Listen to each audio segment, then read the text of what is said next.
하나님은 우리의 피난처이시며 우리의 힘이시며 어려운 고민마다 우리 곁에 계시는 구원자시니 땅이 흔들리고 산이 무너져 바닷속으로 빠져들어도 우리는 두려워하지 않는다.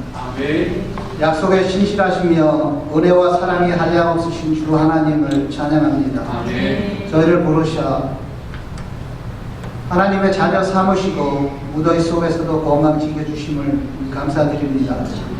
지난 저희들의 한 주의 삶 가운데도 부족하고 연약한 저희들을 위하여 일하시고 필요를 채워주신 주님, 오늘 예배 시간에 주님을 경험하게 하시고 하나님의 은혜와 복을 헤아리게 하시옵소서.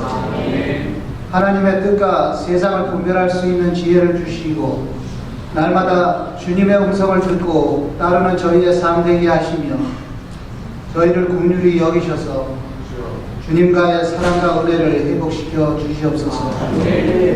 저희 교회는 교회의 부흥과 자녀들의 새학기를 준비하는 마음으로 국립가정교회 사역원 원장이신 김인기 목사님을 모시고 가정교회 부흥회를 준비하고 함께합니다.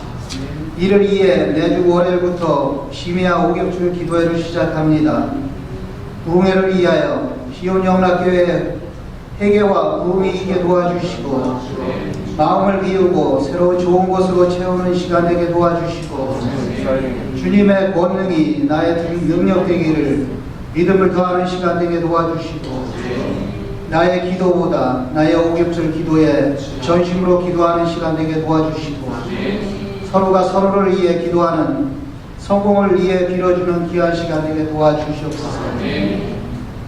심야 오겹줄 기도회를 통하여 얻은 확신과 믿음이 시련과 고난을 극복하는 원동력이 되게 도와주시고 우리가 찾을 수 있는 모든 긍정적인 영향 누리시고 채워지는 삶과 수가 자연과 주님의 말씀 앞에 감사할 수 있는 시간 되게 도와주시옵소서.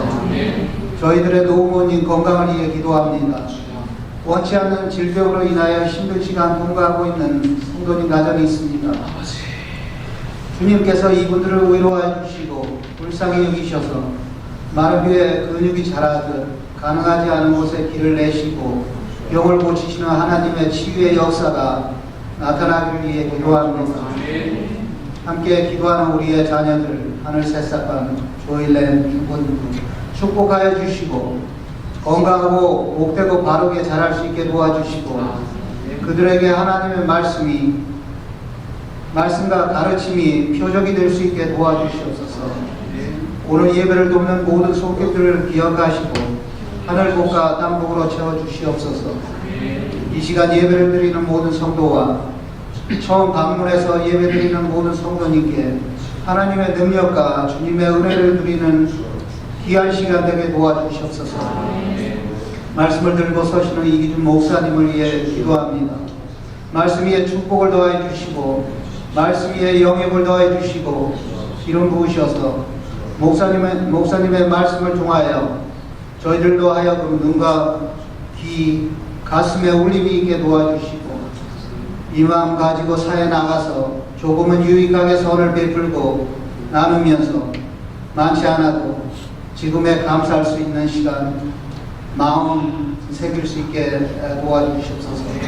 감사드립니다. 예수님의 이름으로 기도합니다. 아멘.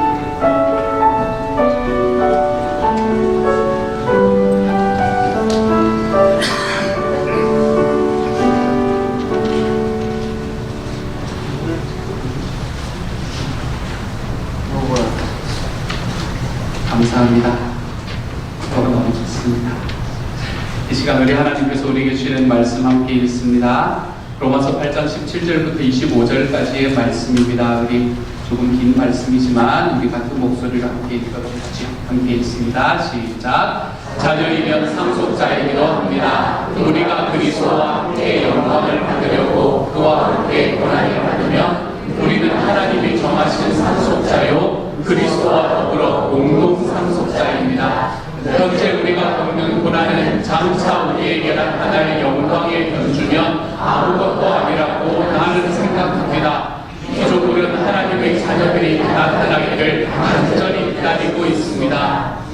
피조물이 굴복했지만 그것은 자유로 그렇게 한 것이 아니라 굴복하게 하신 그분이 그렇게 하신 것입니다. 그러나 소망은 남아있습니다. 그것은 곧 피조물도 썩어짐의 종살이에서 해방되어서 하나님의 자녀가 그의 영광된 자유를 얻으리라는 것입니다. 모든 피조물이 이제까지 함께 신앙하며 함께 해산의 고통을 겪고 있다는 것을 우리는 압니다. 그뿐만 아니라 첫 열매로서 성령을 받은 우리도 자녀로 삼아 주실 것을, 곧 우리 몸을 속량하여 주실 것을 고대하면서 속으로 신음하고 있습니다. 우리는 이 소망이 구원을 얻습니다. 눈에 보이는 소망은 소망이 아닙니다. 보이는 것을 누가 바라겠습니까? 그러나 우리가 보이지 않는 것을 바라면 참으면서 기다려야 합니다. 아멘.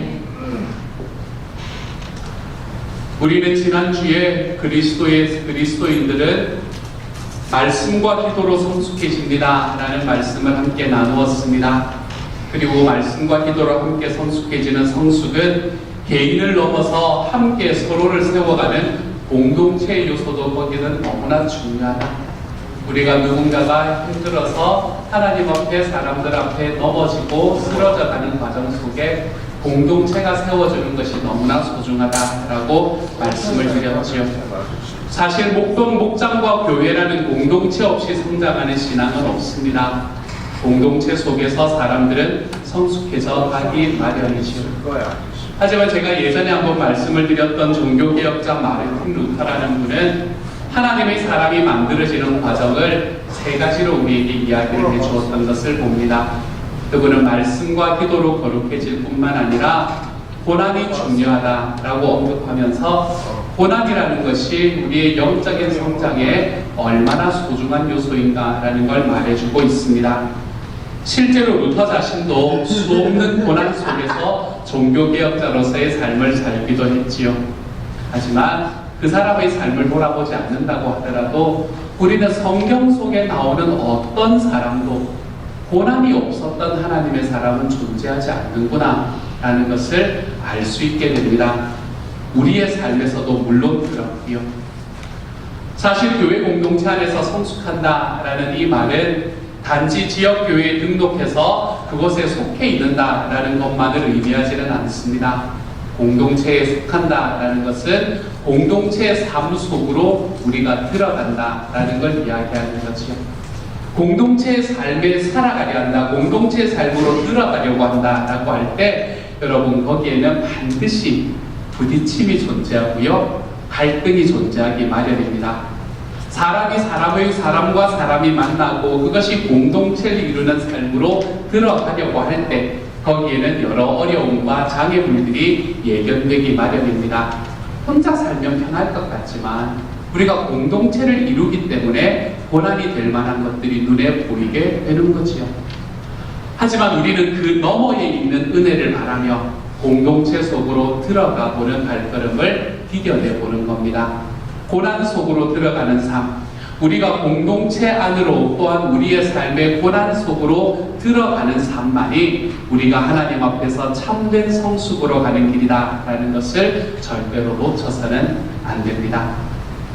오늘은 먼저 고난이라는 요소로 오늘의 말씀을 한번 시작해 보려고 합니다. 하나님께서 그리스도인에게 허락하는 고난은 어떤 고난이 있을까요?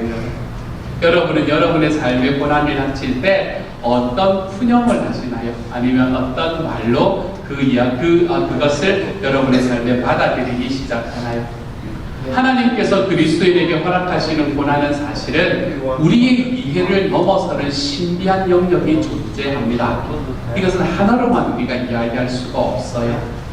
고난이 죄의 결과로 시작된 것이라는 것은 분명합니다. 아담과 하와가 살 때는 고난이 없었거든요. 그러니까 죄가 들어오고 난 다음에 인간들에게 고난이 들어왔다는 건 당연한 이야기입니다. 하지만 우리에게는 이 고난이 죄의 결과로 시작되었다는 것은 분명하지만 그 이외에도 다른 측면이 있다는 것을 놓친다면 우리는 고난 속에서 얻을 수 있는 많은 유익들을 잃어버리고 살아갈 수밖에 없습니다. 만약에 죄의 결과로 주어지는 성격의 고난이다, 우리가 뭔가를 잘못해서 우리의 삶에서 고난을 받는다라는 것이라면 몸을 입고 이 땅에 오신 주님께서는 당신의 삶과 죽음을 통해서 그리고 부활을 통해서 우리의 그 모든 아픔의 부분을 다 담당해 주셨습니다. 그러므로 우리가 겪는 고난은 죄의 결과 또는 죄에 대한 형벌과는 분명히 차원이 다릅니다. 그러니까 여러분 제발 이 버릇이라도 내가 전생에 무슨 죄가 있어서 이런 이야기는 하지 않으시기를 소망합니다. 그건 절대로 그럴 수가 없는 일이기 때문에 그래요. 내가 예전에 어릴 때 무슨 죄를 지어서 아니요. 여러분의 죄 때문에 일어나는 고난과 아픔이 아닙니다, 여러분. 성경은 우리에게 이것이 하나님께서는 하나님 앞에 들어 다가오는 고난은 징계다라고 표현을 합니다. 히브리서 12장은 우리에게 뭐라고 말하나 하면 하나님께서는 사랑하는 모든 자녀들을 징계하신다라고 이야기하죠. 여러분, 징계는 형벌이 아닙니다. 징계하고 형벌하고는 달라요. 죄와 형벌이 원인과 결과로 맺어진 관계라요. 다시 말해서 죄가 있을 때 그 결과로 형벌을 받는 것이라면 잘못과 징계 사이에는 원인과 결과라기보다는 그 안에는 아버지의 사랑이 그 안에서 작동하고 있는 것을 보게 됩니다. 제가 여기서 잘못이라고 표현한 것은 우리의 죄가 아니기 때문에 그런 것이 아닙니다. 그리스도인의 죄도 다른 죄와 차이가 없는 죄입니다. 하지만 이 죄는 재판장과 피고의 관계에서 언급되는 죄는 아니지요. 그리스도인의 죄는 아버지와 자녀의 관계에서 나타나는 의미로 죄다라는 걸 이야기하는 겁니다. 다시 말해서 우리의 죄는 하나님 아버지의 마음을 아프게 하는 자녀들의 잘못, 이런 게 우리의 죄라는 거예요. 그 죄가 있어서 법정에 가서 잘잘못을 따지고 형벌을 주는 그런 죄가 아니라 이제는 그것을 넘어서서 우리의 죄는 아버지의 마음을 아프게 하는 잘못, 이런 것들이 우리의 죄가 되는 겁니다. 그래서 예수님의 용서가 있기 때문에 우리의 죄는 아무런 문제가 되지 않습니다. 이런 이야기를 할 수가 없습니다. 예수님의 용서가 있었기 때문에 우리의 죄는 다른 사람들의 죄보다 훨씬 더 가볍습니다. 그렇지 않지요. 도리어 우리는 우리의 잘못이 사랑하는 아버지의 마음을 상하게 해드렸을 뿐만 아니라 이 죄로 인해서 아버지와의 관계가 상했기에 오히려 자기의 죄악을, 자기의 잘못을 더 깊이 아파하고 회개하는 자리에 이르게 되는 겁니다. 저는 어제 미얀마 목장에 참여해서 그런 이야기를 한 적이 있습니다. 제 아버지가 돌아가셔서 제가 예전에 한번 말씀을 드렸었는데 저희 아버지가 쓰셨던 일기에 관한 이야기를 잠깐 한번 드렸었습니다. 제가 저희 아버지가 돌아가시고 난 다음에 아버지의 물품을 정리하다가 일기장을 발견을 했습니다. 매일 쓰신 건 아니고요. 그 저희와 함께 살지 못했던 거의 한 13년의 기간, 13년이 뭐예요? 거의 한 14년의 기간 동안에 아버지가 이제 때마다 이렇게 쓰셨던 일기가 있더라고요. 그리고 이제 파킨슨이셨기 때문에 글자를 쓰는 게 연습하는 게 평소에 훈련이시더라고요. 그게 이제 좀 늦게 오는 그런 늦게 이제 진행이 되는 그런 방식이라고 이야기하니까 그 중에 하나의 일기가 제 마음을 참 많이 울렸습니다. 하나의 일기가 어떤 일기였나 하면 아버지 생일이었는데 친구들이 자기 이제 아버지 생일이라고 다들 밖에 나와서 식사를 하고자 했다. 그런데 그 모든 식사들을 다 거절하고 집에 들어와서 하루 종일 앉아 있었다. 왜 그랬을까요? 저희한테 전화 온 거다. 그때 이제 저희 아버지한테 아이패드 하나 선물해드리고 그리고 그걸로 이 페이스타임으로 이렇게 전화를 할 때였는데 전화 올까봐 자녀 우리 아이들이 전화가 올지 모르니까 내가 집에 일찌감치 들어와서 하루 종일 기다렸다. 근데 그날 전화가 오지 않았다는 겁니다. 저희한테 전화가 오지 않았고 그 다음 날이 됐는데 그래서 이제 그 뭐라고 적으셨나 이번에는 제가 꼭 깔끔하게 한마디를 해야겠다 이렇게 적어놓으셨습니다. 깔끔하게 한마디를 해야 그리고는 그 다음날 스토리가 곧 연결이 됩니다. 뭐라고 하냐면 오늘 이제 아침에 전화가 와서 뭐 미국 시간이 뭐 하루가 늦어져서 몰랐다는 둥 뭐 이제 이런 이야기를 합니다. 근데 그렇잖아요. 우리 저희가 그랬었거든요. 그러면서 이번에는 내가 그냥 넘어가서는 안 될 것 깔끔하게 한마디를 해야 되겠다고 생각을 했는데 은석이가 그거를 불렀다. 리코더로 생일 축하합니다 노래를 불렀다. 은석이의 얼굴을 보는 순간에 손자의 얼굴을 보는 순간에 내가 무슨 이야기를 해야 되는지를 싹 잊어버렸다. 내가 무슨 말을 해야 되는지 하나도 모르겠고, 그리고 그 아이가 불어주는 그 소리가 참 천국에서도 같다. 그리고 전화를 끊고 난 다음에 지금 오늘보다 더 행복했던 그게 내 인생의 존재입니다 라는 이야기를 이렇게 마무리를 하셨던 그 글을 읽게 되었습니다. 제가 예수님 앞에서 구원을 받았다는 이유 때문에, 제가 죄를 용서받았다는 이유 때문에 여러분 이런 것들이 더 이상 저의 잘못이 아니겠습니까? 그렇지 않습니다. 더 힘들죠. 왜냐하면 그 아버지의 사랑과 아버지의 마음을 제가 읽지 못했기 때문에 더 그랬던 거예요. 우리가 하나님 앞에 짓는 하나님과의 죄와 징계의 문제는 그런 문제입니다. 아버지가 저를 미워하셔서 이야기를 하셨겠어요. 하지만 내가 한번 따끔하게 말해줘요. 그런 것들이 아버지의 징계가 되는 것이죠. 아버지께서는 사랑하는 자녀들의 잘못을 충분히 깨닫고 그것을 고치도록 징계를 허락하십니다. 그러므로 우리의 삶의 고난이 아버지의 징계로부터 받을 때에 우리는 그것을 가볍게 여겨서도 안 되고 반대로 지나치게 낙심하지도 말아야 됩니다. 성경은 우리에게 우리의 삶에 징계가 없으면 자녀가 아니다 라고 이야기를 하죠. 그러나 징계는 그리스도인에게 주어지는 고난의 한 가지의 성격일 뿐입니다. 우리의 삶에 다가오는 고난은 또 다른 방향에서 다가오는데요, 때로 하나님의 영광을 위한 고난이 우리에게 주어지는 경우가 있습니다. 성경에서는 욥과 같은 경우지. 욥은 뭐 잘못한 게 없는데 고난을 받았잖아요. 왜 그럴까요? 하나님의 영광을 드러내기 때문에 그러는 겁니다. 예수님은 요한복음의 말씀에서 날 때부터 시각장애였던 사람을 보시면서 그 원인은 누구의 죄 때문이 아니라 하나님이 하시는 일을 나타내기 위해서였다라고 이야기를 하셨습니다. 나사로의 죽음에 대해서는 어땠습니까? 그 주님은 그 나사로의 죽음이 하나님의 영광을 위한 죽음이었다라고 이야기를 하셨지요. 분명히 그리스도인들의 삶에는 이런 차원의 고난이 존재합니다. 우리에게 주어지는 고난은 이와 같이 좀 적극적인 차원이 존재해요. 여기서는 우리가 원인과 결과를 따질 수가 없습니다. 무엇 때문에 내가 이런 고난을 받을까? 이런 원인과 결과가 존재하지 않는 이야기입니다. 여기서 원인과 결과를 따지기 시작하면 답을 얻을 수가 없습니다. 그런데 분명한 것은 욥의 경우나 예수님에게서 고침받은 시각장애인의 경우나 그리고 나사로의 경우처럼 하나님께서는 당신의 일을 나타내심으로 하나님이 영광을 받으시는 길로 우리를 인도하기 위해 고난을 주시는 경우가 있습니다. 그런데 여기서 끝이 아닙니다, 여러분. 하나님은 그 고난을 통해서 그냥 고난이 우리의 삶에서 없어지는 것을 넘어서 고난을 통해서 그 사람의 믿음을 성장하게 만드십니다. 그래서 욥이 고난을 통과한 뒤에 이렇게 고백하게 되는 것 아닙니까? 함께 한번 읽어볼까요? 시작! 주님이 어떤 분이시라는 것을 지금까지는 제가 귀로만 들었습니다. 그러나 이제는 제가 제 눈으로 주님을 뵙습니다. 그러므로 저는 제 주장을 거두어 드리고 깃불과 잿더미 위에 앉아서 회개합니다. 아멘. 많은 하나님의 사람들이 그들에게 허락하신 고난을 통해서 이와 같은 은혜를 고백했습니다.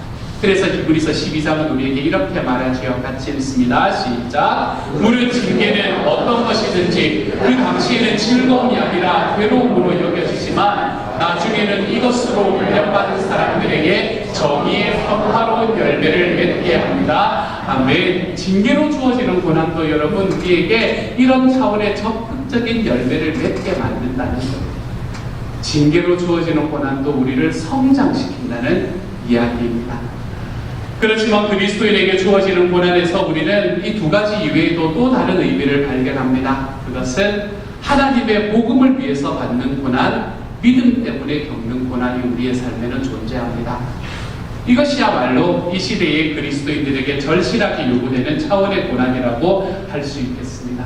바울 사도의 고백을 한번 들어보지요. 골로새서 1장 24절의 말씀입니다. 시작. 이제 나는 여러분을 위하여 고난을 받은 것을 기쁘게 여기고 있으며 그리스도의 남은 고난을 그분의 몸, 곧 교회를 위하여 내 육신으로 채워가고 있습니다. 아멘. 사도 바울의 고백은 하나님의 나라와 복음을 위하여 당하는 적극적인 차원의 고난을 너무나 잘 보여줍니다. 그렇지만 이것은 사도나 선지자 혹은 목사나 선교사와 같이 특정한 사람들에게만 국한된 것이 아닙니다.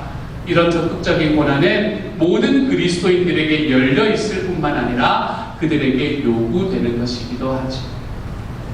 하나님의 나라를 위한 고난이 있다면 여기에 대해서 더해서 요것과 좀 유사하지만 조금은 구분되는 네 번째 고난의 종류가 있습니다.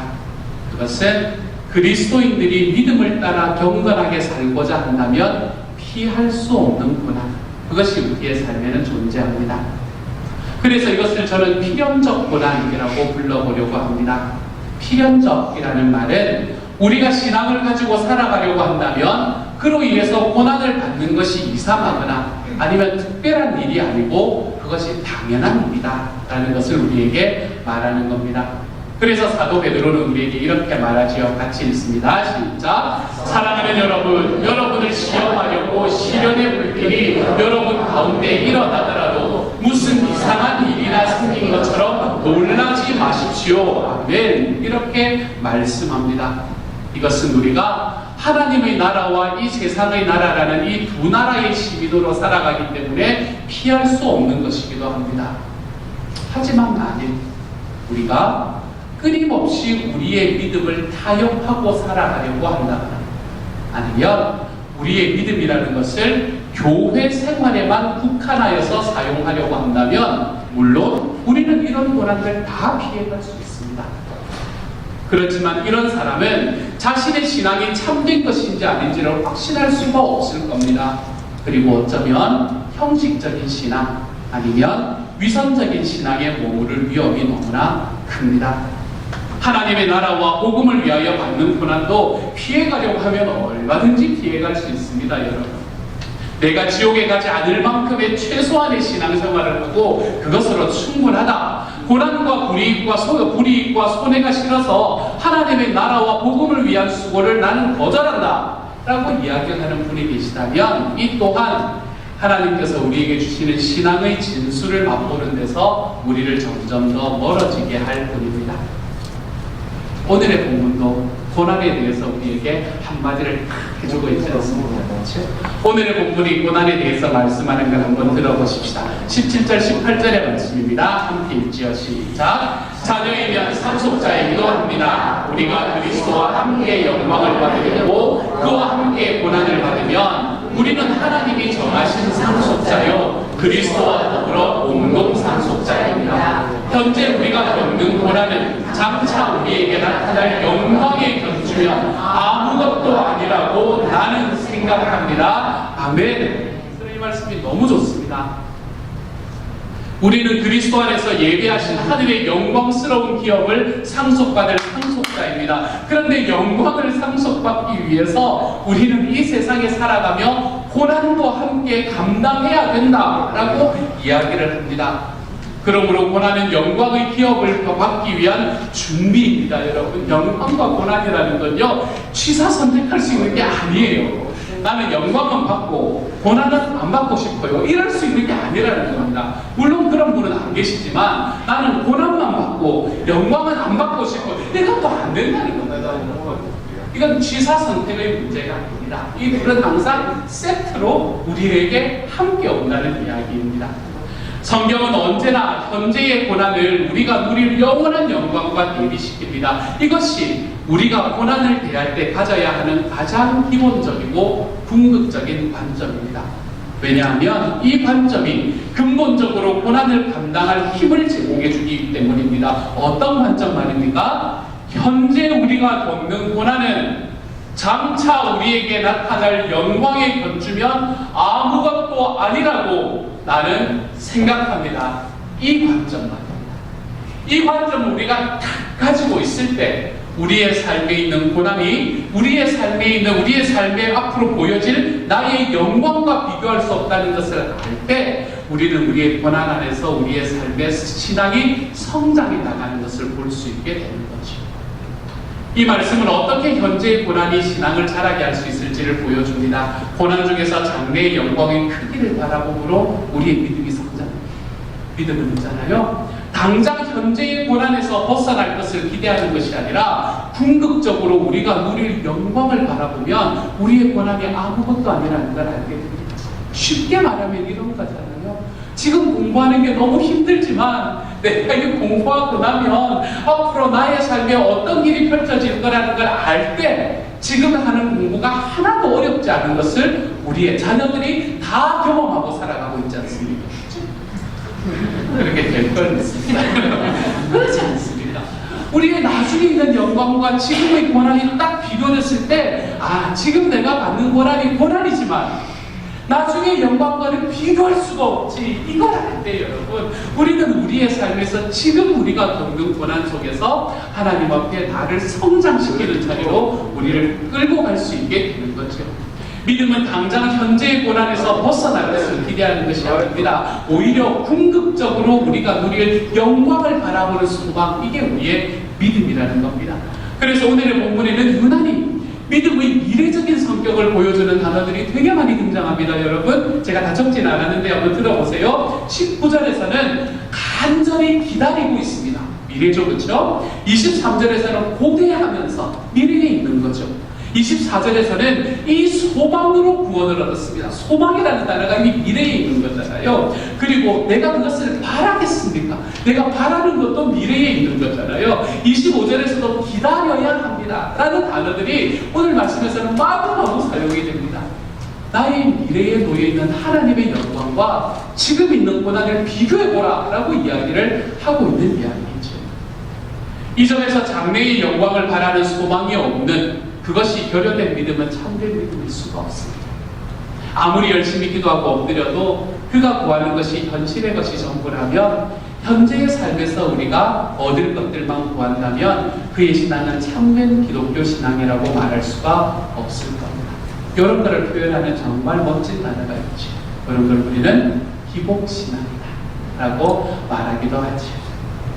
장래의 영광, 장래의 은혜를 내다보는 것은 우리가 어떤 성격의 고난 가운데 있든지 우리로 하여금 그 고난을 능히 감당해낼 수 있는 힘을 줍니다.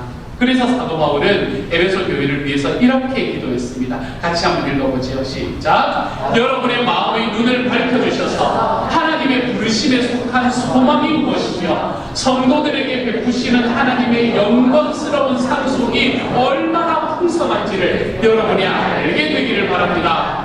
또한 믿는 사람들인 우리에게 강한 힘으로 활동하시는 하나님의 능력이 얼마나 엄청나게 큰지를 여러분이 알기 바랍니다. 아멘. 여러분, 이 말씀에서 앞부분의 이야기를 더 받고 싶으세요? 뒷부분의 이야기를 더 받고 싶으세요?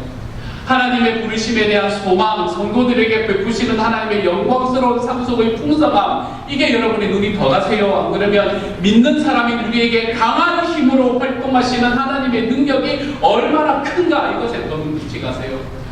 그만큼 눈빛이 더 가지 않습니까? 하나님 능력으로 저희의 삶을 해결해 주십시오 라는 기도가 우리의 삶의 주된 기도의 내용이 아닙니까?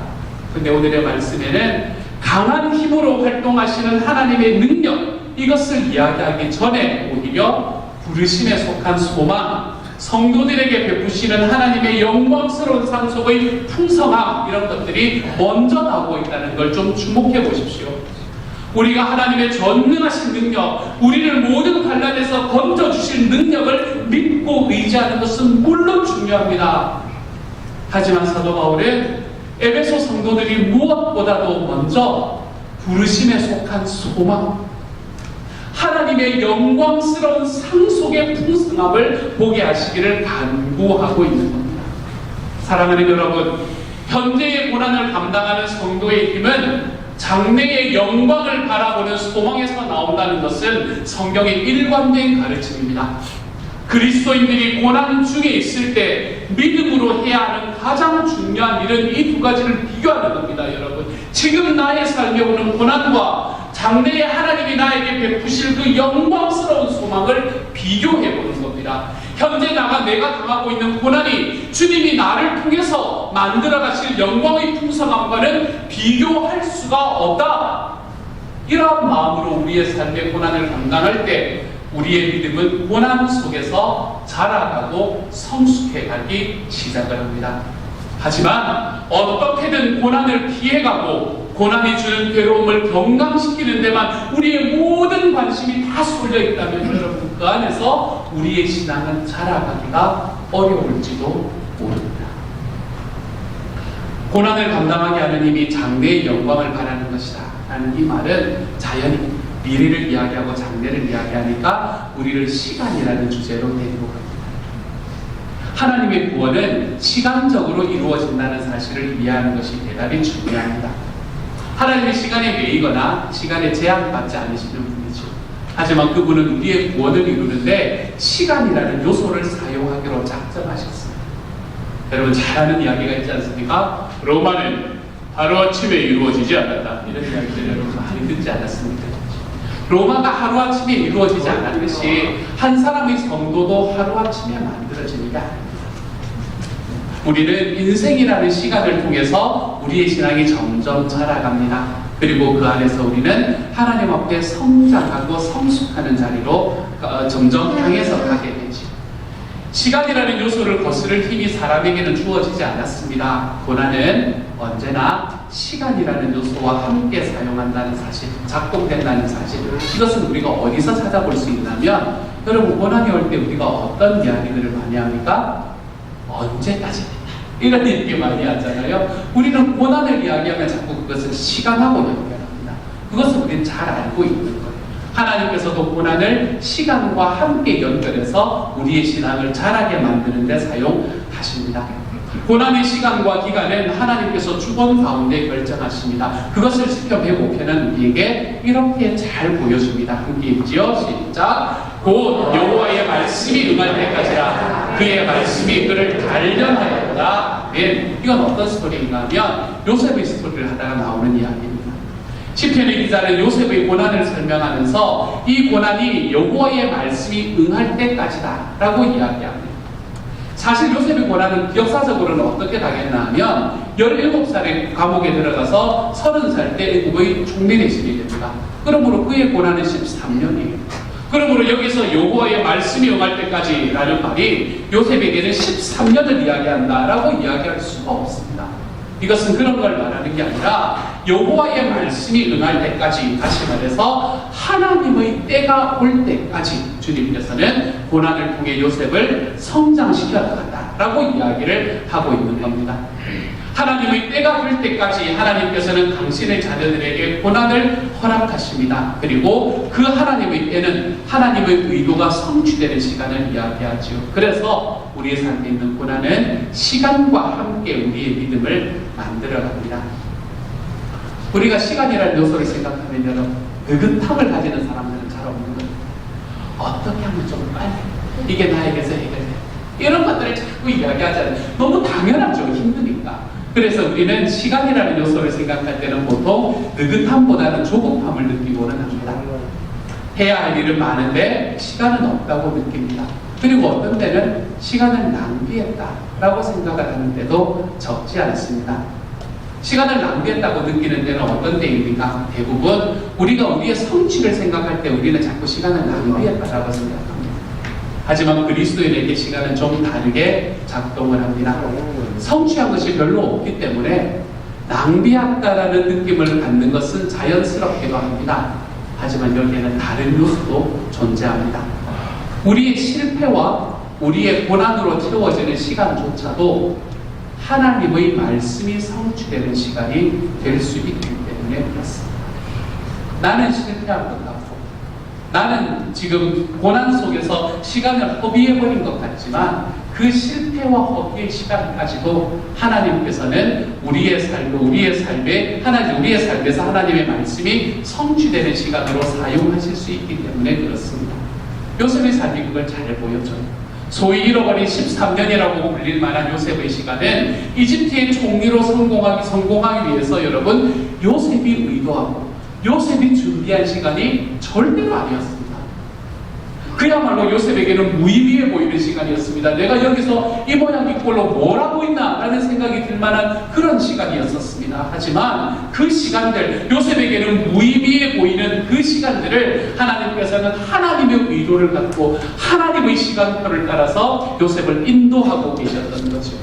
이와 같이 우리도 우리에게는 의식적으로 성장한다고 생각하는 시간뿐만이 아니라 내 삶의 낭비와 같다라고 생각하는 시간조차도 우리의 삶을 하나님이 빚어가시는 시간이 될 수 있다는 겁니다. 하나님의 시간은 우리에게 그렇게 작동이 됩니다. 오늘의 본문도 정확히 같은 것을 우리에게 이야기를 해줍니다. 19절은 하나님 하나님의 아들이 나타나는 때를 가리킵니다. 21절은 하나님의 자녀가 누릴 영광의 자유를 얻는데 피조물이 썩어짐의 종살이에서 해방되는 때를 이야기합니다. 23절은 우리를 자녀 삼아 주실 때, 곧 우리가 용서받고 구원의 때에 이를 그때를 이야기합니다. 이 모든 것은 다 같은 때를 이야기합니다. 주님이 재림하시는 그때를 이야기를 하는 거죠. 우리의 영화로운 구원이 완성되는 때입니다. 더 이상 우리가 죄의 성가심을 받지 않게 되는 때입니다. 그것이 우리 삶에 놓여 있을 겁니다. 하지만 우리 삶의 현실은 여전히 고난으로 점철되어 있는 시간입니다.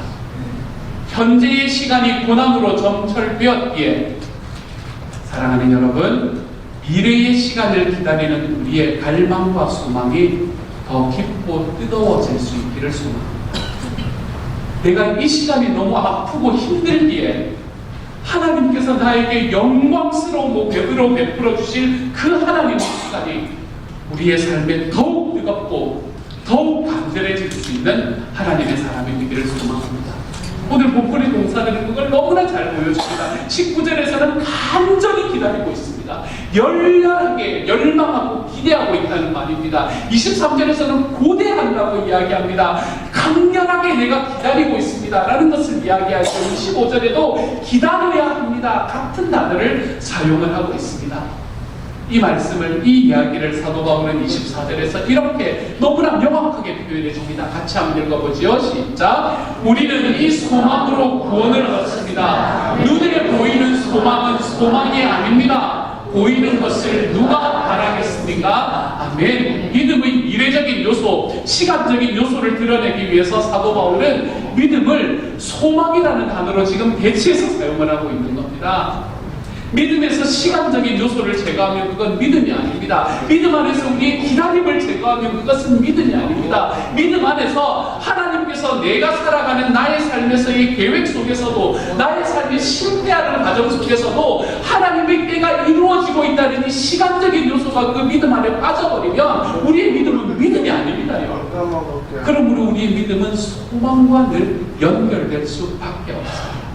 믿음은 기다리는 겁니다.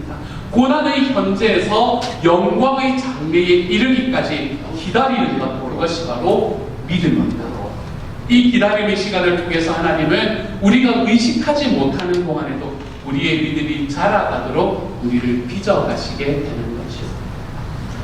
성경을 열심히 공부하고 기도에 전념하면서 보낸 의식적인 시간들만을 통해서만 우리의 신앙이 빚어지고 성장하는 게 아닙니다. 이런 시간은 너무나 소중합니다. 우리 신앙은 하지만 우리의 신앙은 우리가 만들어 놓은 시간표대로 진행되지 않습니다. 이것을 배우는 것이 우리 신앙에는 절대적으로 중요합니다. 내 뜻대로 진행되지 않고 내 예기치 못한 고난으로 말미암아 내 시간표에 큰 지장이 생기고 의미 없이 보내는 것 같은 시간들이 길어지는 것 같은 그때에도 사랑하는 여러분 기억하십시오. 하나님은 우리의 믿음을 견고하게 하시고 우리를 자라게 하시려고 일을 하고 계시다는 사실을 기억하시기를 소망합니다. 우리가 이런 낙심과 절망에 가까운 시간을 보낼 때 그 속에서 우리는 하나님을 신뢰하는 법을 제대로 배우게 됩니다. 그러므로 시간을 지내면서 조급함이나 조바심이 아니라 하나님을 신뢰함으로 여러분의 시간을 보내보시기를 소망합니다. 여러분이 오늘 처해 있는 바로 현재의 시간에서 그것을 배워가실 수 있기를 소망합니다. 이것이 영혼의 관점으로 현재를 바라본다라는 이야기입니다. 나의 삶에 있는 삶의 고난이 나를 아프고 어렵게 만들지만 내가 그 안에서 어떻게 살아야 될지 알지 못하는 때를 내가 경험하지만 장래의 영광에 비하면 비교할 수 없는 일이 나의 삶에 펼쳐질 것이다. 이것을 믿는 믿음으로 나의 현재의 고난을 하나님을 만나는 기간으로 만들어 나가는 순간, 사랑하는 여러분, 이것이 우리가 주님 앞에 우리의 믿음이 자라가는 순간이 되는 겁니다. 그렇게 살아가기에 지금 우리가 살아가는 삶에서 일어나는 장애물들이, 모든 고난의 장애물들이 나의 성장을 위한 도구라는 것을 우리는 우리의 삶의 순간순간 경험할 수 있게 됩니다. 그래서 어떻게 하자? So what? 때가 때이니만큼 우리의 신앙은 말씀과 기도, 공동체, 그리고 고난과 시간을 통해서 성장해 간다라고 말씀드렸습니다. 고난은 혼자서 통과하면 힘들고 어렵습니다. 하지만 함께 걸어갈 때 힘이 나기 마련입니다. 그러므로 내일부터 시작되는 오격줄 심야 기도회에 여러분의 마음을 한번 부어 보실 수 있기를 소망합니다. 나를 위해서 기도해주는 내 기도 파트너들의 기도가 나를 세워줄 것이라는 확신 안에서 한번 걸어가 볼 수 있기를 소망합니다. 내가 혼자 버텨내기 힘들 때 내게 어깨를 빌려주는 공동체가 나를 세워줍니다. 오격줄의 공동체가 나를 위해 기도해주는 경험을 통해서 내게 여전히 존재하는 고난의 삶이 사실은 나를 변화시키고 나를 자라게 만드시는 주님의 과정이었습니다. 우리의 삶에서 깨달으며 걸어가실 수 있는 저와 여러분이 될 수 있기를 우리 주님의 이름으로 소망합니다. 내일 저녁에 함께 만나십시다.